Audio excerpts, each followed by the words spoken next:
সূরা ইখলাস, সূরা ফালাক, সূরা নাস, এই তিন সূরা দিন এবং রাত সব মিলিয়ে আমাদের প্রিয় নবী সাল্লাল্লাহু আলাইহি ওয়াসাল্লাম তিন জায়গায় তিনি তিন সময় এই সূরাগুলো পাঠ করতেন।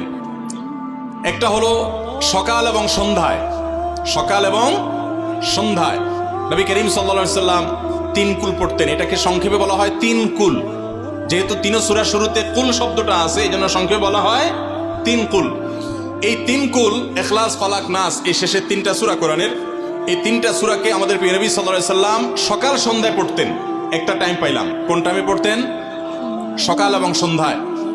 সকাল এবং সন্ধ্যার পাশাপাশি তিনি রাতে ঘুমানোর আগে আবার পড়তেন। তাহলে দুইটা টাইম পাইলাম। আরেকটা টাইম হলো 5 ওয়াক্ত নামাজের পরেও তিনি পাঠ করতেন। তাহলে কয় টাইম হলো? 3 টাইম।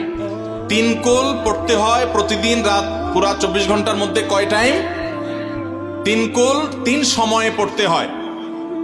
সকাল এবং সন্ধ্যা এবং রাত এই সময়গুলোতে পড়তে হয় প্রত্যেকটা 3 বার করে। 3 বার পড়লে কি লাভ হয়? নবী করিম সাল্লাল্লাহু আলাইহি ওয়াসাল্লামের পরিষ্কার হাদিস রয়েছে, যদি কেউ সকালে 3 কুল 3 বার করে পাঠ করে, সূরা ইখলাস 3 বার, সূরা ফালাক 3 বার, সূরা নাস 3 বার যদি কেউ পাঠ করে, সন্ধ্যার আগ পর্যন্ত সারা দিনের জন্য ওই পাঠকারী ব্যক্তি আল্লাহ তাআলার জিম্মায়, আল্লাহর হেফাজতে, আল্লাহর নিরাপত্তায় সে চলে যায়।